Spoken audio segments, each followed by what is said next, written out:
Hi and welcome back to the Academy of Historical Fencing. I'm Nick Thomas. So over the years we've posted a massive amount of sparring videos, and often we get comments that basically say, you know, can we have some commentary, can we have some analysis on this? I'm going to pick one and do it because I think it's a really good fight to analyse for all sorts of reasons. So I'm going to give you a thorough analysis of a Sabre fight. Now, why did I choose this fight? Well, simply put, it's really interesting for lots of reasons. For a start, Alex Timmerman, who runs Kraken Swords over in Florida, was over to visit, and he is an instructor of British Military Swordsmanship, just as I am. So we studied from the same system. We were using the exact same swords. We're using the Black Fencer 1796 infantry swords. In fact, I'm holding the cavalry version here because it was to hand and it's a good prop to just show you what I'm talking about. So we were using slightly lighter versions. But so the swords we're using, I gave advice on making those for Black Fencer, and they do represent the genuine article exactly. They are designed to match in appearance, in weight, in handling, in balance, everything. They're designed to match the originals. So they're not underweight or anything like that. They are the exact real deal. They're just blunt. So we've got the same swords. We study from the same style. We're instructors in the same style. We're wearing basically the same level of gear. So we're both wearing pretty much all the same type of protective gear. Alex is only a little bit taller than me, so there's not a huge sort of height disparity either.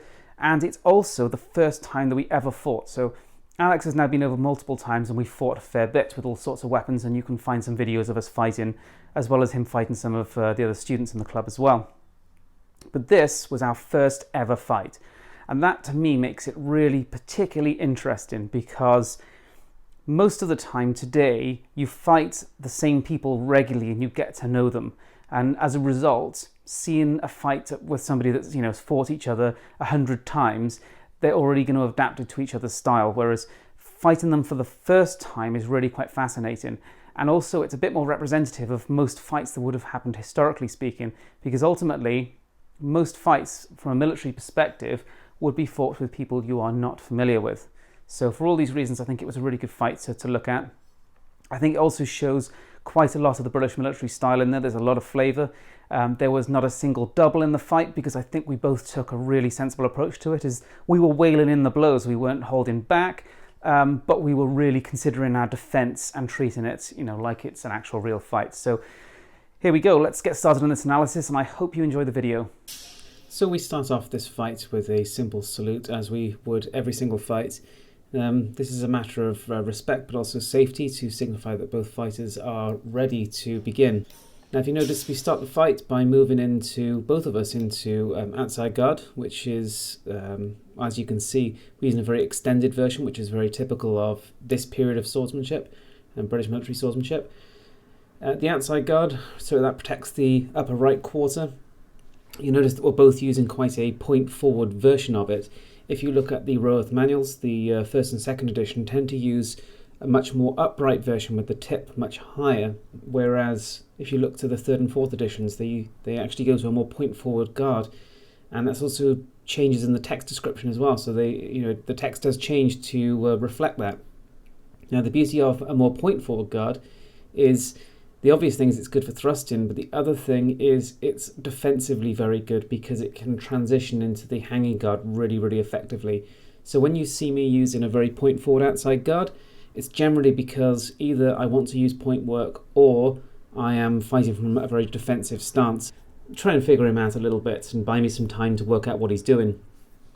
But curiously, he's also doing the same.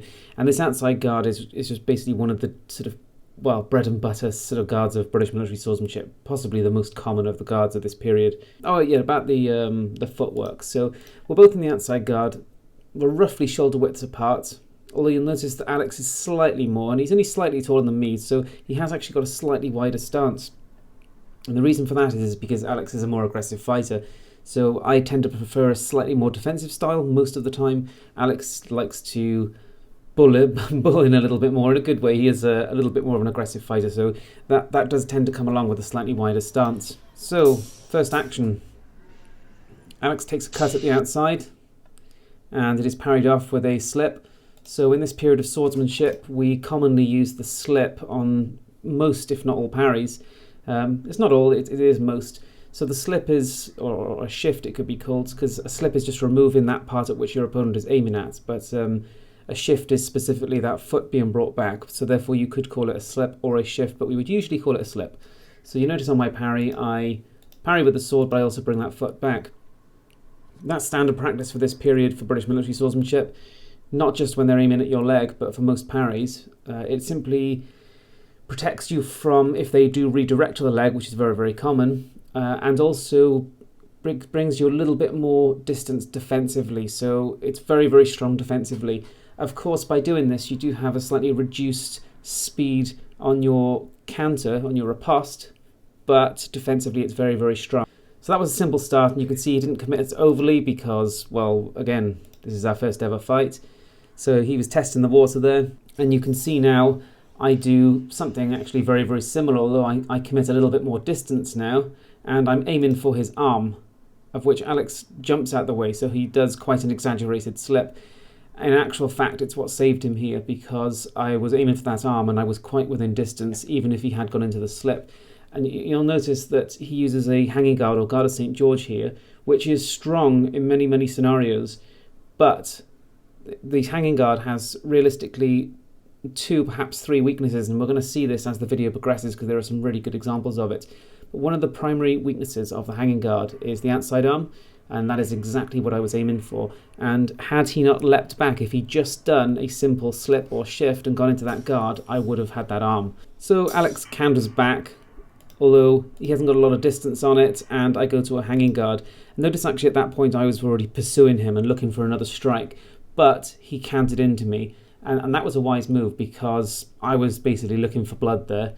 I still saw my opportunity and I was going for it, and he broke my timing by countering. So even though it wasn't a massive cut and he didn't get a lot of distance on it, he broke my timing and forced me to go to a parry.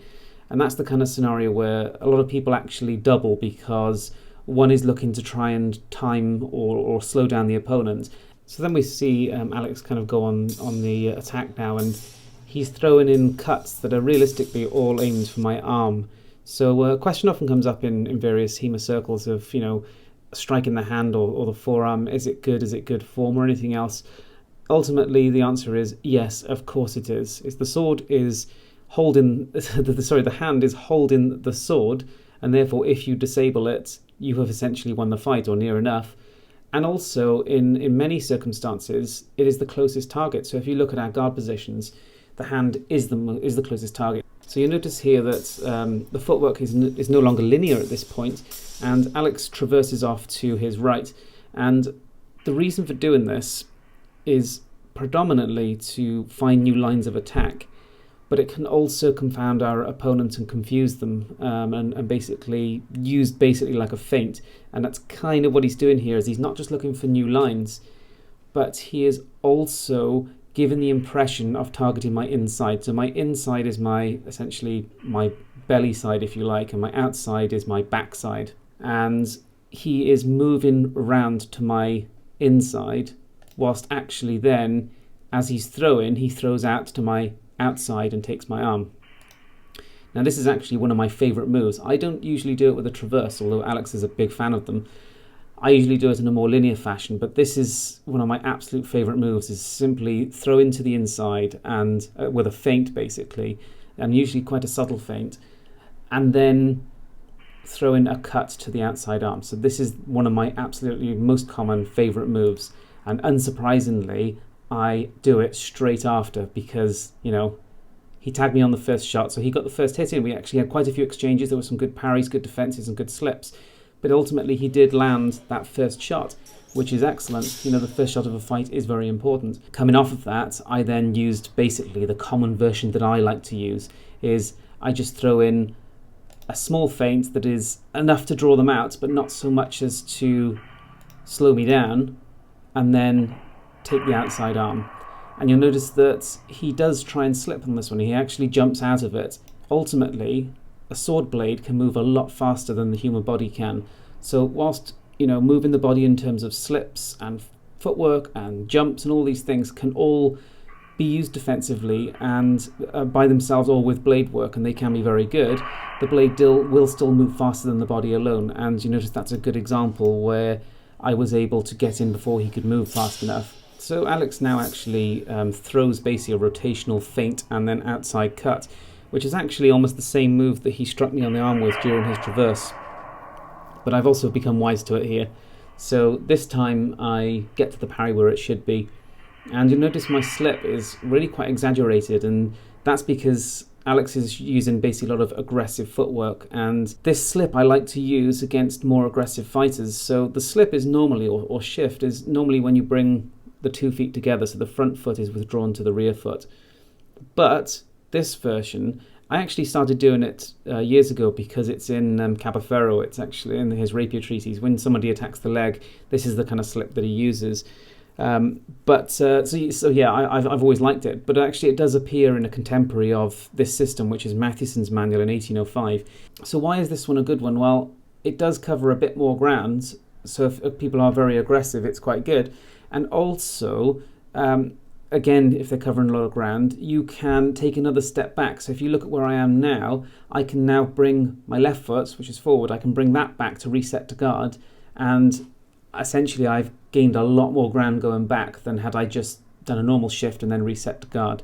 So once again, Alex is trying to do exactly the thing that hit me on the arm in his first shot, is he's trying to still find ways to feint to the inside and cut to the outside.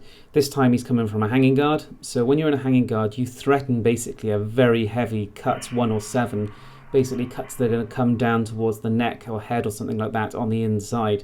And that threat is often enough to draw people over into the inside parry so that you can strike their arm. But he's also using his footwork here to further do a feint.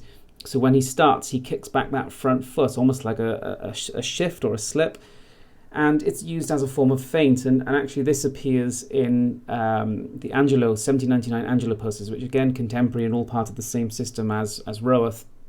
And yeah, during the feint, that front foot comes back, and there's been a lot of debate as to why on the different groups, but it is actually backed up with some later sources that sometimes feints were done with a foot being withdrawn in that fashion, and it could be to try and provoke a response, but also potentially provoke a response without too much risk, because when you launch a feint, you are in fact very vulnerable because you're not actually threatening your opponent. You're giving the impression of threat, which if they believe it's legitimate, then they're going to go to defend. Whereas if they see through it and see that it is a feint, you are really, really at danger, at risk.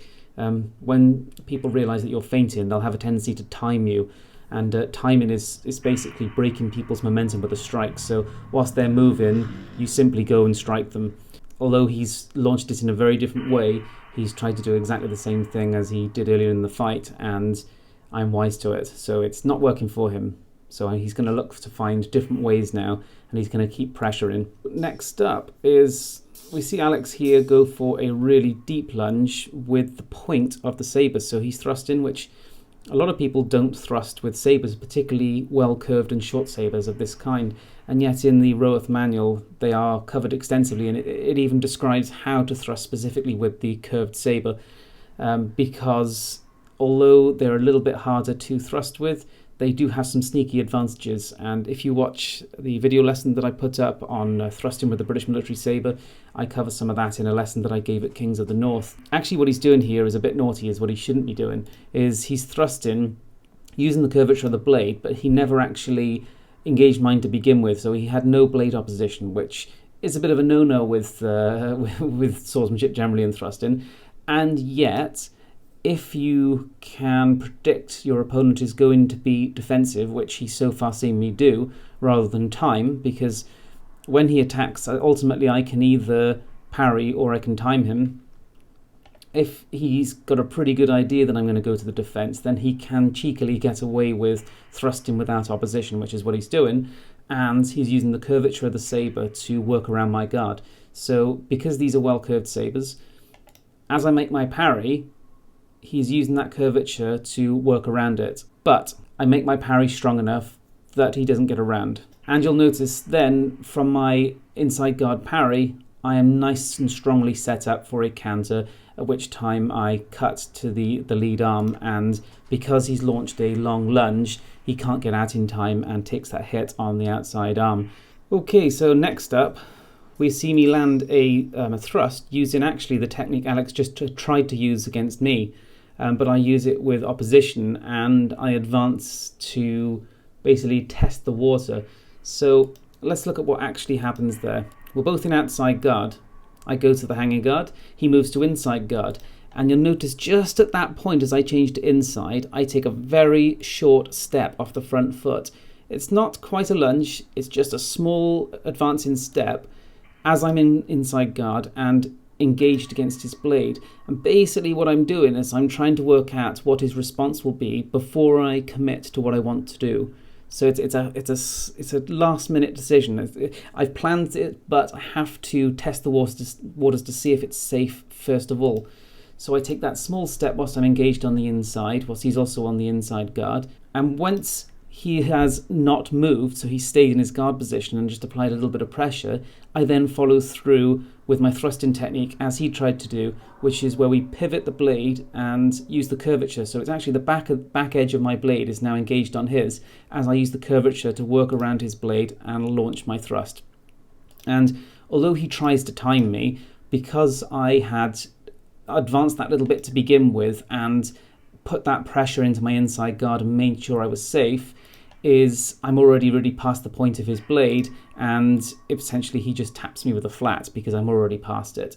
So this technique annoyingly doesn't have a name in Roath, but it's described. So if you look at the cart over the arm section, he describes cart over the arm, which is basically this technique on the other side, on the outside, and then says experiment with the inside to do the same thing, but doesn't actually name it.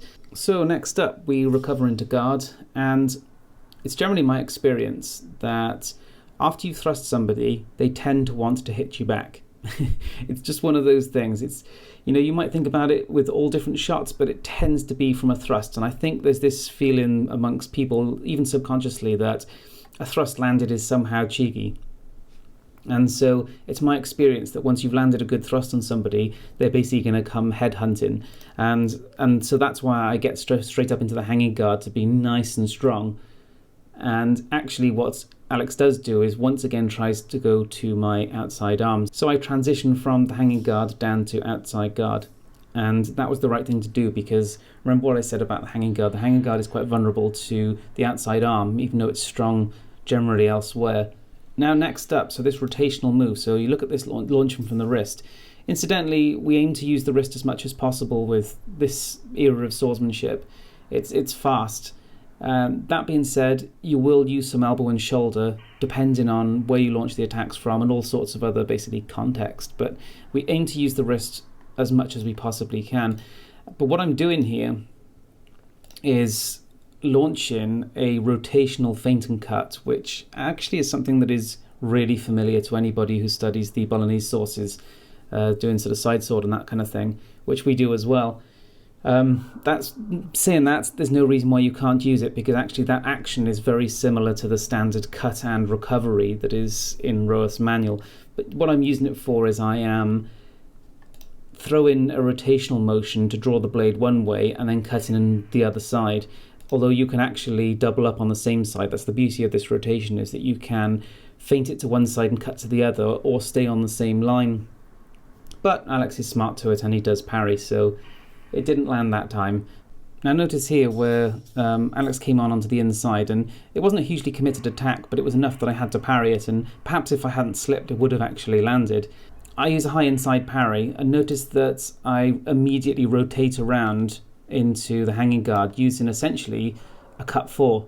So sometimes it is beneficial to very quickly cut into a hanging guard, and it'll look like you are actually delivering a cut, but actually you're using the cut-in mechanic to move very quickly into a strong position. And that's exactly what I did there, because the high inside guard that I was in is a strong parry when somebody comes down from basically usually a cut 1, but after that it's incredibly weak, especially the arm being exposed. So I quickly cut back to hanging guard to make sure I'm nice and secure.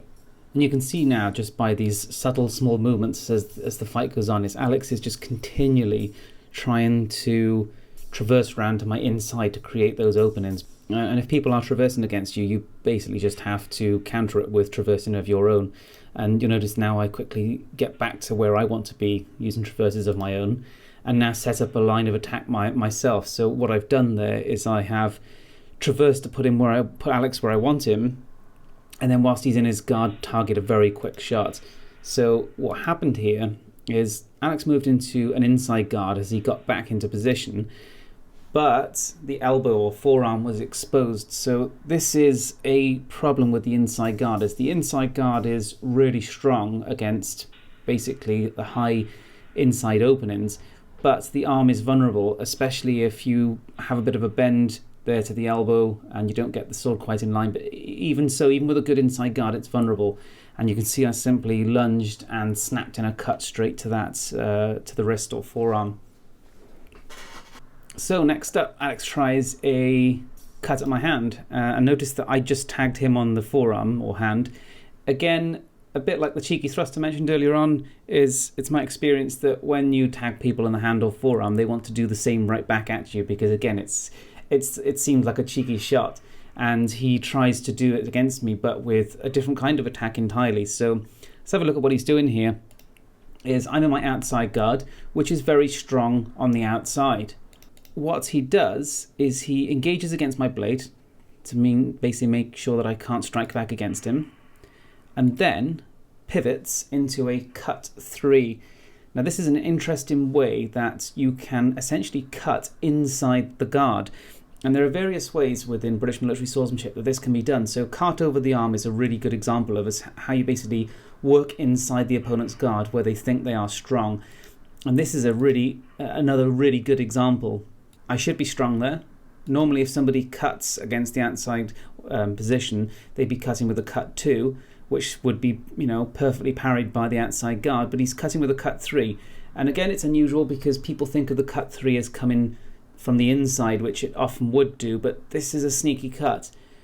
And ultimately, I go to the hanging guard, which wouldn't necessarily protect me. I've kind of got the knuckle bow or ward iron on, so maybe it would have, but it's exposed. Actually, what saves me here is my footwork, is that I slipped out of it and essentially took the reach away from him. Cut 3, because of the body mechanics of it, doesn't have a huge amount of reach, and because of my slip, it saved me from getting hit there.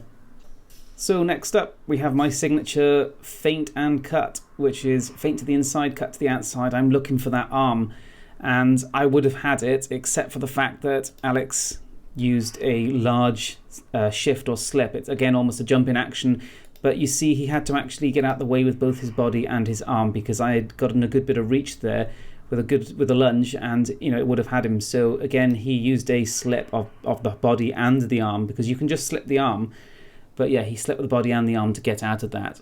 Alex has been targeting my outside arm throughout much of the fight now, and yet he's now looking for a deeper target, but he is going towards my arm as the opening.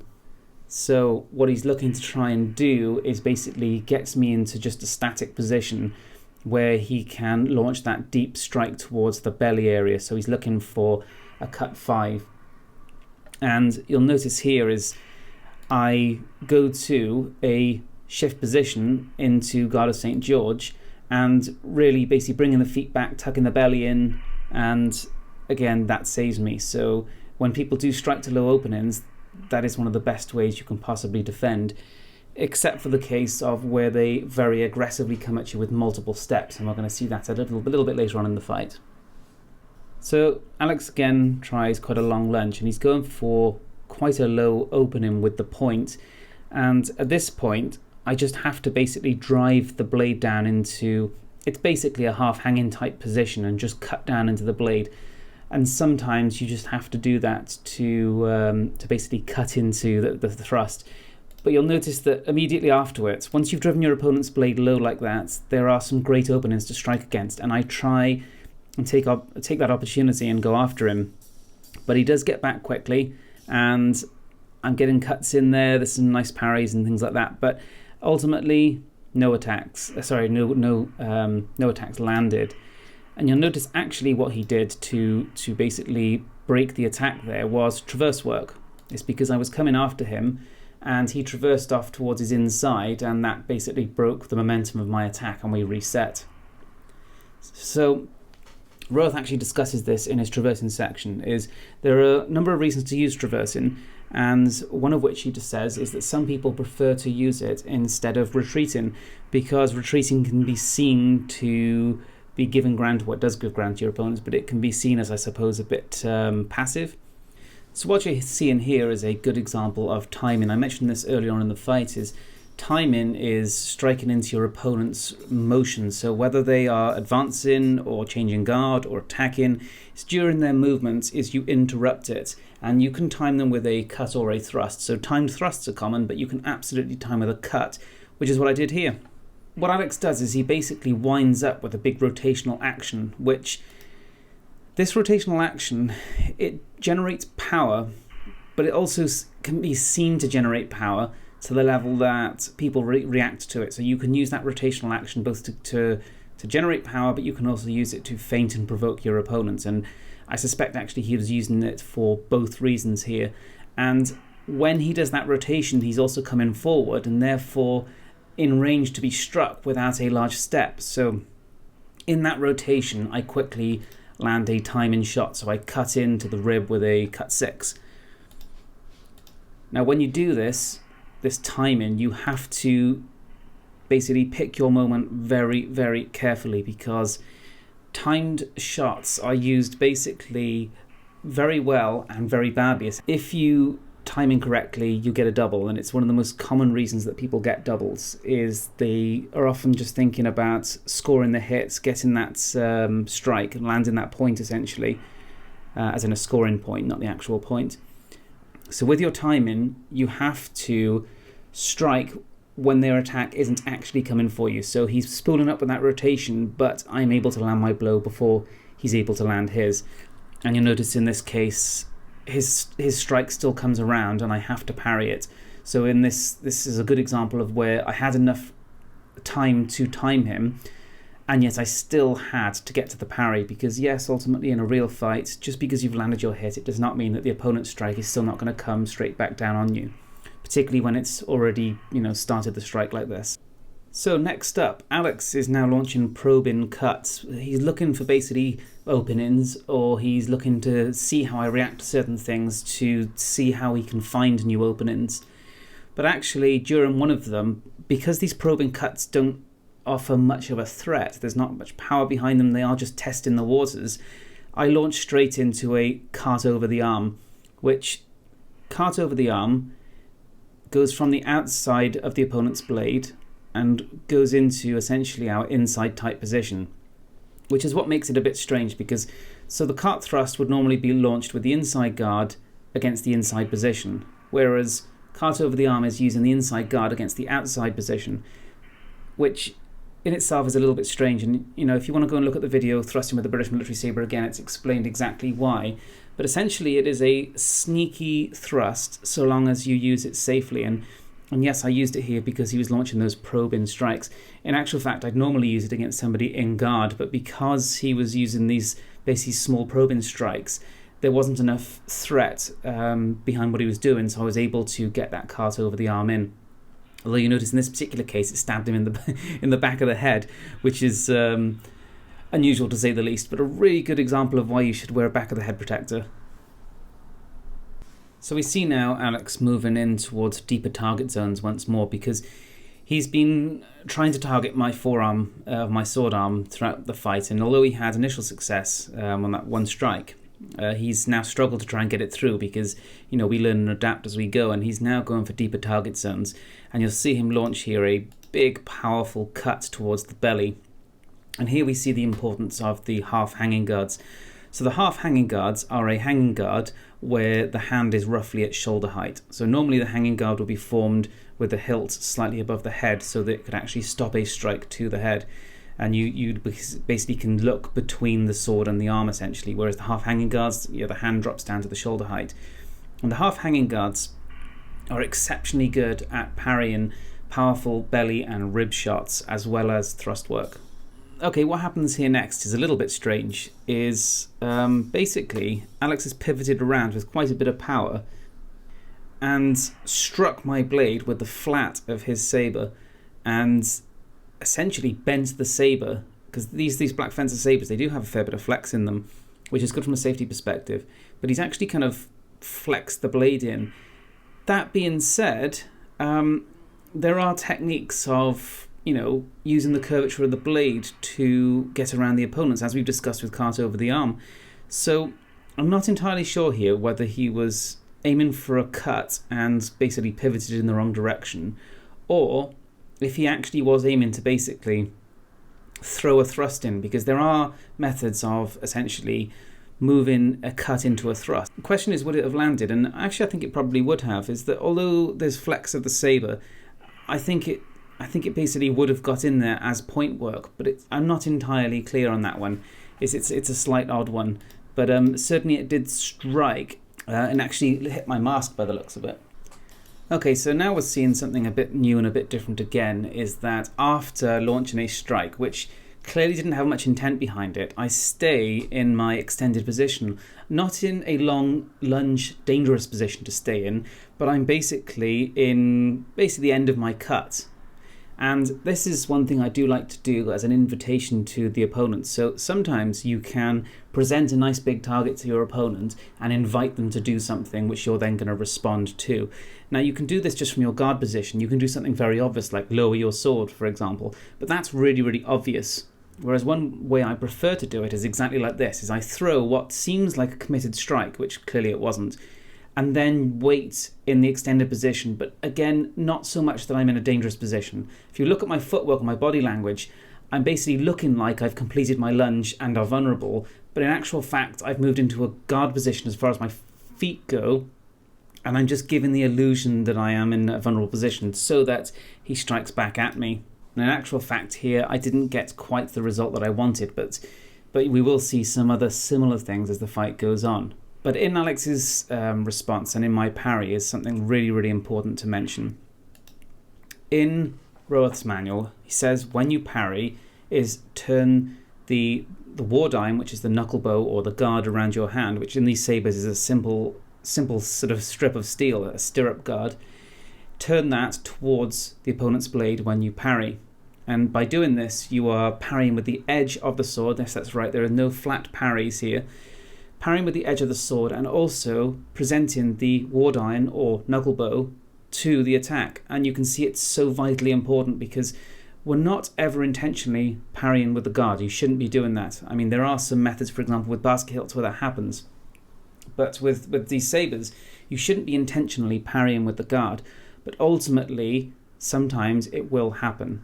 Okay, and you'll see here is if I had not turned the edge of my sword and the ward iron on towards the line of his attack, it would have struck straight onto my thumb or the inside of my arm.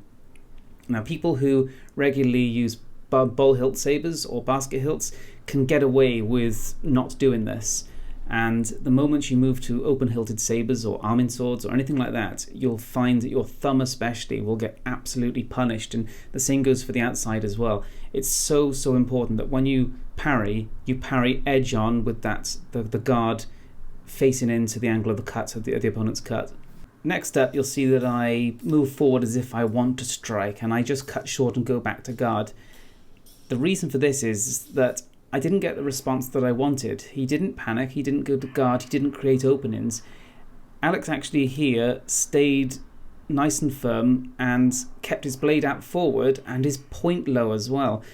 And essentially, I'm seeing there that there's a risk of timing, is that as I'm coming in to lay in my cuts, he stayed confident and presented his point towards me. And if I had continued forward, he could have simply extended forward and stabbed me. And there's something really, really important to see there and understand there, that if you just keep going and wailing your attacks and you face somebody who is confidently able to stay there and strike at you, they're really going to punish you. So sometimes you just have to break off the attack and stay safe. And then Alex counters with a nice powerful cut towards the inside arm, which I slip out and parry with the inside guard nice and strongly. Again, you see that Matheson slip, which I like. It's especially good again against aggressive fighters, and Alex is definitely an aggressive fighter. Now, after I just talked about timing shots, is we actually see here Alex attempt to time me here, and what I have to do is change what I'm doing. I think actually what happened is, so now we see Alex actually launching a timed hit against me.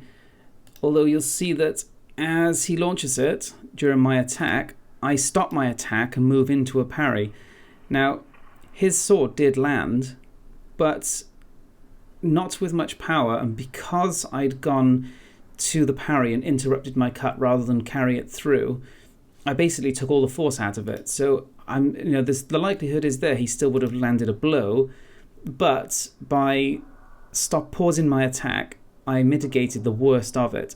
So again, from a point scoring perspective, he would have scored a point and he would have done some damage had it been sharps.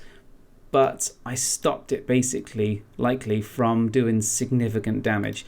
So it's not an ideal scenario, but you can see the approach there is good. It's that I open my attack and he timed, and then I go to defense rather than still carrying on through, because if I just carried on through, he would have landed quite a severe timed hit. So what you see me do here is I try to snap in a cut against Alex's forearm after having parried, but you'll see me do it at quite a lot of basically extreme reach, and the reason for that is that he had his point still presented forward. So again, there was a significant risk as I tried that he would just push forward the thrust. So it was a quick, cheeky snipe basically to the forearm, but I couldn't commit too much because there was that risk there.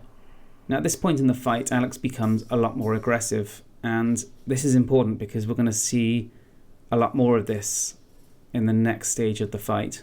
So a little bit of a water break, a little bit of a time to think and maybe adapt and think about how we could each do things a little bit differently, and we come back at it with the second round. So first strike of round 2 is I've actually used cut 3 against his hanging guard. So this essentially is what Alex tried against me early on in the fight. So it's a cheeky way of striking the hand. In actual fact, he did it against my outside guard, whereas I do it against his hanging guard. So the hanging guard, as I've said, is very, very strong. But realistically, it has a couple of weaknesses, and that's predominantly that the outside arm is vulnerable to a cut, that the inside is vulnerable to this cheeky cut 3, and there's also a thrusting aspect, which we're also going to see a little bit later on in this fight, or quite soon. So you see what happens here is I see him waiting in his hanging guard. Realistically, from the hanging guards, there aren't a huge lot of options, and you need to rotate to launch a cut. So I just snap in that cut 3, which goes straight into the hand. So, although it's not a massively powerful cut, there's plenty of rotation there, and you're striking a target zone, which is just bare flesh and easily damaged. So that's a really good way to snipe in against the hand. Of course, if people stand in hanging guards with bowl hilts or basket hilts, they're a lot stronger. So this time we see Alex rotating to basically threaten the arm, but he's using it as a setup to actually strike the head. So it looks like I need to use outside guard to parry a cut to the arm, but actually he transitions it through into a cut 7, which cut 7 is a vertical direct cut to the head. And you'll see that I quickly rotate from my outside parry, which is I was intending to use, into a Guard of St. George, which is the best defense against a downward cut to the head. So next up, you're going to see one of my favorite combinations, if you like, using the Sabre. And although it doesn't actually land, you can see how it's going to work and the mechanics of it. The reason it doesn't land is because Alex uses his footwork to get out of distance, but usually this would strike against the outside arm or the flank. So it begins with a thrust against the hanging guard, and it's never intending to land. It's a provocation. I want him to cut around because I want to parry on the inside parry. And remember what I said about the inside parry is it sets up some great ripostes. So the reason this works is because when somebody parries in the hanging guard, they almost always want to come back down with a powerful cut. It's a huge opportunity to basically lop someone's head off. And you're using this, or I'm using this against them there, is I am pushing that thrust in to give them the illusion that they're going to land that tasty cut to the head. So they basically cannot resist, which then sets up my inside parry to counter. So here we see another good example of traversing. So Alex launches his strike in a relatively linear fashion, but he traverses out of it afterwards, it's a good way of getting out of the way of the riposte. Not just from the cut itself, but also from the lunge that you might do. In actual fact, you see here is I wasn't really able to lunge because as he traverses out, I have to use my back foot to pivot around and traverse myself to basically counter-traverse rather than counter-lunge at him. So this was a good way of ensuring that I didn't get much distance on my riposte. So you see the parry that I make here is I'm really leaning low down into it, and I'm specifically getting the hilt really, really low as well. So normally it would actually be better to use a half-hanging parry in this circumstance, but ultimately if your blade is where it is, you might just have to drop the blade or the hilt down to parry like that. And in actual fact, that is shown in the first edition of Roath during the inside parries is against a cut against the forearm. He has the second and third positions, and you see him, and yet we can now see Alex's plan, or I assume it was his plan, it might have just been thinking on the fly, is because I was staying in inside guard, as I came up, my forearm was exposed.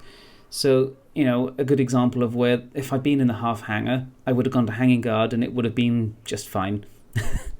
So that was nicely done.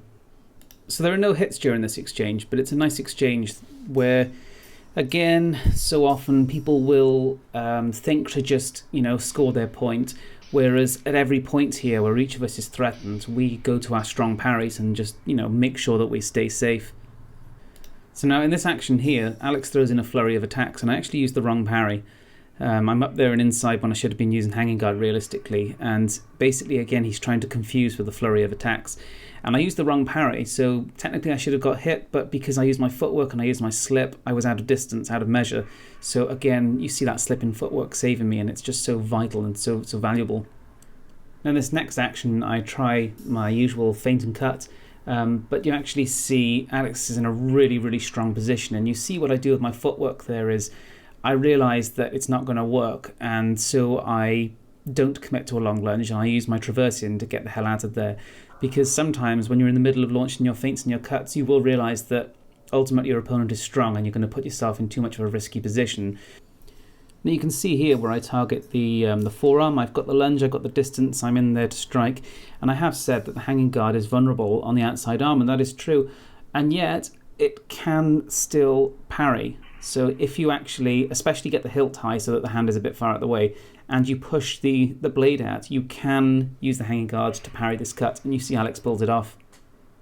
So here Alex's sword does land, and yeah, he recognises that it's a flat strike. So sometimes we just don't get the edge alignment correct, and this was a problem well documented historically. You know, actually curved blades, they do encourage good edge alignment, but for certain reasons, sometimes you can still end up striking with the flat. And actually, if we play it back here, you can kind of actually see why. And it's basically because Alex is forced to change what he's doing. He launches his strike, but whilst trying to launch his strike, I try and time him basically to the head or the arm.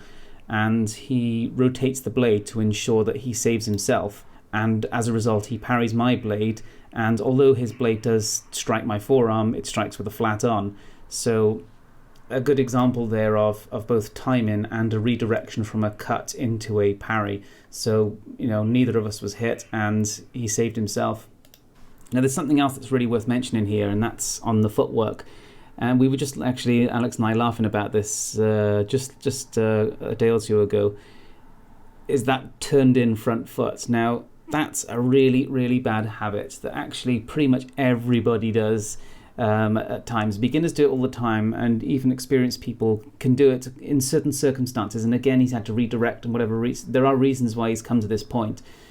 But turning that foot in is a problem in terms of your body mechanics. It loses you reach, and it's not so stable, and it can cause knee issues. And, you know, he doesn't do that very much, so it's a little unfair to judge him by this. But again, we've had a good laugh about that one. So we all do it, but try not to. Is that front foot in almost every scenario should be pointing directly towards your opponent, front towards the enemy. So I said at the end of the first bat, Alex was becoming more and more aggressive, and that was going to become important later on in the fight. So he's been probing to get strikes all over and had a hard time getting through because, you know, I would say defense is actually one of my strongest qualities as a fighter, and he has struggled to basically find openings, and so he's now trying something different, and he's trying a very aggressive stance. So he's using multiple steps to cover a lot of distance. So normally when I defend, I will maybe slip or use the Mathewson slip, or maybe take a step back and then slip. But if somebody really chases you down with a lot of steps like this, the problem you have is they can strike to deep target zones. And if they're very aggressive with it, technically you could time them, but because they're doing it with such aggression and such fury, there's still such a massive risk of a double. And so what would best to have done here for me to do is simply gone to a parry. I should have got into a hanging guard and then adjusted my height either from hanging guard or half hanging, so as to basically where he came. Now you can see he ultimately goes for the leg shot, and when people run at you really aggressively like this, that's actually usually what they're aiming for, but they can sometimes change it up to the head. So I absolutely should have gone into my hanging guard, and then, you know, when people are able to strike your leg because your slip isn't enough, and there are lots of reasons why a slip isn't enough. Sometimes it can be because they've got a longer sword, or they've got a long reach because maybe they're tall and they've got a long lunge. In this case, it's because Alex has taken many steps to get there. So simply put, the footwork was not enough to save my leg. I should have used a half hanging parry there. And so he gets the shot in against the knee. So this is another example of me taking basically a half committed attack into an extended position, because I'm creating an opening or seeing how my opponent responds. And actually what I've done is I've set myself up with a really extended position, and yet I don't seem threatening because I've swung past on my cut. So my point is not online, and it doesn't seem like it's that close to him or that much of a risk. And what I'm doing is I'm waiting to see if he stays in the hanging guard or if he cuts me, because if he cuts me, what I'm going to be doing is going straight into my inside guard. So in that regard, it's a bit like my thrust going into the inside guard to then counter. But if he doesn't move, well, then I'm going to exploit the hanging guard by using thrust work. And this is actually one of the rare occasions where you'll see me in the medium guard. So the medium guard is actually described by Roeth as being one to barely ever use, essentially only if you basically don't know which side your opponent's going to attack. But my preference is to use it against the hanging guard, because you can basically align your edge down to the hanging guard, you can apply pressure, you can use thrust work, and you can easily parry to either side. So the medium guard, which is what I'm in here, is actually commonly used, for example, with rapier, and it's commonly used with some bull hilt sabres. But with an open hilt sabre, I'm not a fan of it, except in this particular circumstance, because it is exceptionally good against the hanging guard. This was the last vulnerability that I talked about with the hanging guard, is technically it's strong in almost every way, but a thrust over the top, especially with a curved sabre which works around the guard, is really a nice move, and it just works straight around the hanging guard. Of course, you are vulnerable to a cut one if they make their parry, so whenever you do this, just know that they're going to almost certainly try and hammer you on the head with a cut one or maybe a 7. So when you get out of this, come straight to the hanging guard yourself is generally the best option, or to the inside guard as I've done there. So this is a good time to talk about the hanging guard. So, you know, there are 4 hanging guards in British Military Sabre. You've essentially got inside and outside for high and low, and you can basically just stay in that hanging guard and just essentially move the hilt around and change the direction to parry pretty much anything. It's actually really strong. And when people are hammering blows into your inside, because remember that it's not so good against the outside. It can work, but it's not quite so good. But when people are hammering in big heavy blows, wailing in those heavy blows, this inside high hanging guard is your friend. It will stop anything. So if people especially are going to be, you know, swinging in a big heavy cavalry sabre, and you've even got, say, a spadroon, this is definitely how you're going to want to parry them, as opposed to, say, the inside guard, which would be the other common way to parry here, and it is not half as strong and can be deceived more easily. And funnily enough, Alex does exactly the same when I try against, the same against him, because I'm looking for a big cut one, probably to the head or maybe into the body, and you see him using that hanging guard just as I had to him just a moment before. So once again here, Alex is trying the leg shot. Again, if people find something works for them, they often tend to reuse it soon after, and that's something to remember, because you can also use that against them. But so I use my footwork here. Again, realistically, I should have gone to the half hanging guard because I could see that he was coming in hard. I should have either timed him, especially with a thrust, although it is hard to get that in, or I should have just gone to the half hanging guard. But you'll notice that although he did land this shot here, he did cut the leg, likely the thigh, is my footwork changed it from what would have been an absolutely savage cut, because that would have been a really, really brutal cut. Kind of, could have even, hit the femoral artery or something like that, and been a kind of fight-ending cut. And my footwork meant that essentially it sliced the top of my thigh rather than hacking my leg. So once again, if you look at this purely from a point scoring aspect, is he absolutely scored a point.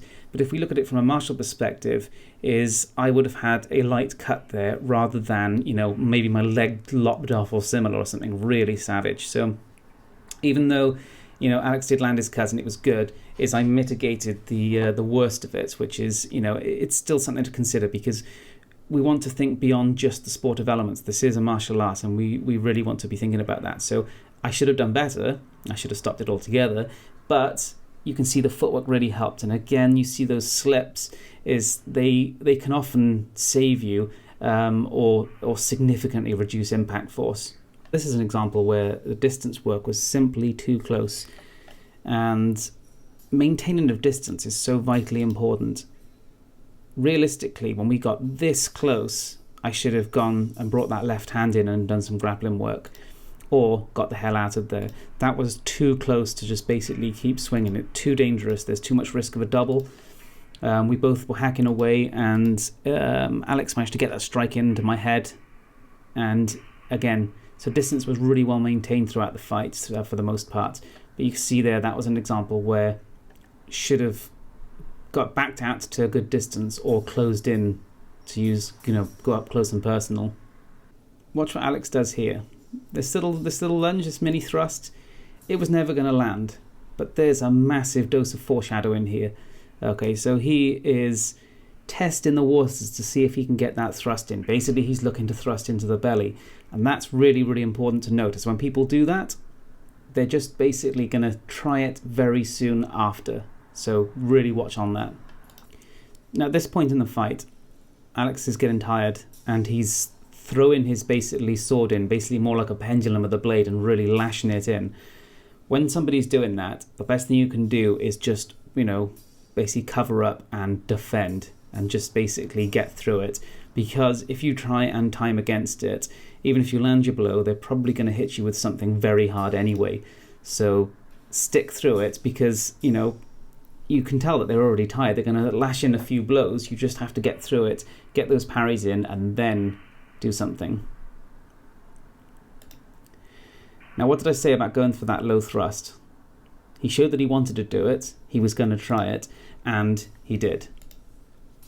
So when somebody goes beneath your sword, realistically, you can parry it, or you can use that opening to strike them.